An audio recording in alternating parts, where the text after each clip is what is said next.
Hey, welcome back to Apiros Movement Vitamins. This is going to be about the hip, and we're going to give you a nice progression, maybe not as specific as some of the last ones, especially the shoulder series.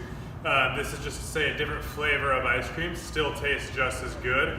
This is going to be about dissociating the hip from the leg, meaning can we create motion, dynamic motion over some dynamic stability? And we're going to start with what we call a quantitative movement spectrum, going from an external focus and external feeling to internal back out to external. And so what you're going to need is either a squat rack or say a door frame, and then a ball or even a pillow. And so what I want you to do here is actually use as little energy as possible to keep the ball up. I want to start increasing your efficiency and how sensitive you can feel and notice the changes in pressure in the ball. And so then what Aaron's going to do is try and rotate his belt buckle to point towards his knee or beyond and rotate it away. So he's just going on an axis as if he's going to point towards 3 o'clock and then say towards 9 o'clock, if you follow me here. And the ball here is giving his brain information about how stable his knee is moving. And if his knee is moving, then he's not moving in his hip, which is where we want to do. An exaggerated reason why this is good for us is if he doesn't move in his hip when he cuts this way, then his knee is going to replace that. And you don't need to be a doctor of any kind to know that your knee doesn't really like this kind of movement, especially at speed. And so this is working that skill. Aaron's going to go at his own pace, feeling his way through it. He might add in some variability. I personally like to try and get my opposite shoulder, say past the door frame, and try and complete a whole rotation of my shoulders. So my shoulders are 90 degrees to my knee. But I don't want to force anything. Again, the ball gives us a good idea of how stable we are and if we're accumulating inefficiencies by squeezing the ball into the door frame or a squat rack. And then how we're going to want to progress this is take the feeling that you just got from having the ball on the squat rack or door frame to teach you the movement, so then you can do it with an internal focus. We believe you should have some fluency of external focus and internal focus. That's going to be a sign of movement mastery for us. And so now Aaron's going on his own, exploring this movement for himself, seeing what's different without the knee being given feedback from the ball here. And he's going to freestyle and see what can he do. Can he go up and can he go down without that knee really moving too much? Maybe it's going to move a little forward, maybe a little bit back, but in this instance, it should just not be moving towards his midline or away from his midline.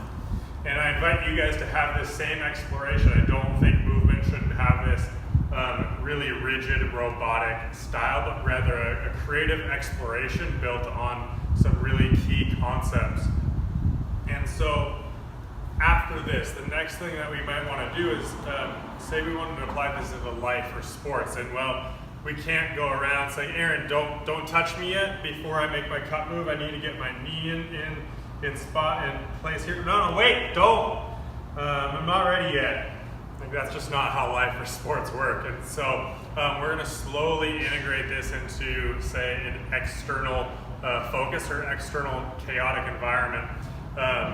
Increasing progressively, where he's going to tell me, am I going too fast or too slow? And so we get this sweet spot of challenge. So the rule here is his knee can't move, his foot's got to stay stable, and then he just has to avoid me. And so I'm going to start really slow and having him try and mimic exactly the same speed and intensity of my arm. The commonality is I'm going to move this fast and they're going to overreact. And they're going to guess, and he's gone this way, and he doesn't know where my hand's going. He's just fleeing from me like I'm a swarm of bees, and that's not quite appropriate. So I'm going to increase and change my speed based on what I see him able to do and maybe what he talks about. and I might use other limbs.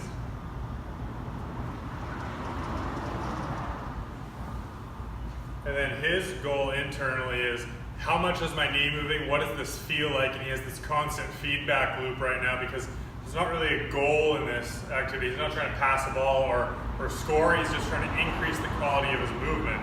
That being said, Tanner, you want to come into the frame now? Where's your soccer ball? So the next step would be, can you incorporate this into the respective sport, for instance? So Aaron, if you want to go over there and catch the ball out of frame. Tanner would then use this movement skill to help him kick or pass a ball, and I'm going to let him demonstrate because he's practiced a lot more than I have, where he's just going to try and pass the ball to his target, still emphasizing these same qualities of movement.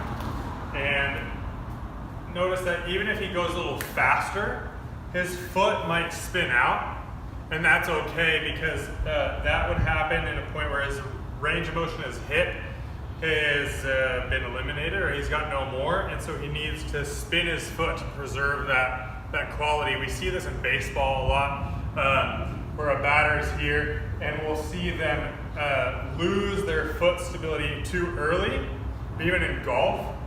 Where they haven't rotated in their hip yet, they've moved all of their ankle, and well, again, you don't need to be an exercise scientist or an expert to know that that's not the most stable position to hit a baseball in, kick a soccer ball, hit a golf ball in. So what we would want is for us to maximize this range of motion here in his hip, which is much more appropriate, and then if he wants, he can spin out in his heel or his whole foot. The lowest, the last option that we would be okay with is this ankle sprain motion, but well, that's never going to happen in soccer because then you're screwed for the next play. Somehow baseball still is continuing to do this even though they need to run to first base. So go ahead and show us a little bit more from different angles and just play around with this.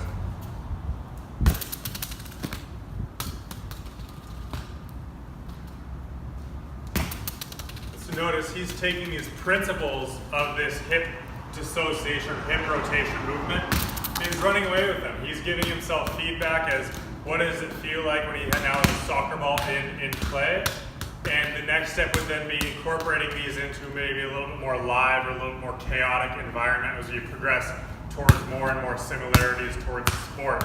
That being said, if you're not a soccer player or not even an athlete, you're just, your biggest exercise is walking. Well, when you're walking in public or in the mall, you're gonna have to do this to avoid some people, so there's always opportunities to practice this. Thanks so much for watching. Feel free to share this with other people, tell everybody about it. We want to improve the movement of the whole world because then, well, those of us who are not athletes anymore, we get to watch better sports and, well, and we don't have to work so hard in healing and helping people as much as we do. So thanks so much for tuning in. If this is your first time, you can go to www.apiros.team/subscribe and find out more cool information from us. Thank you.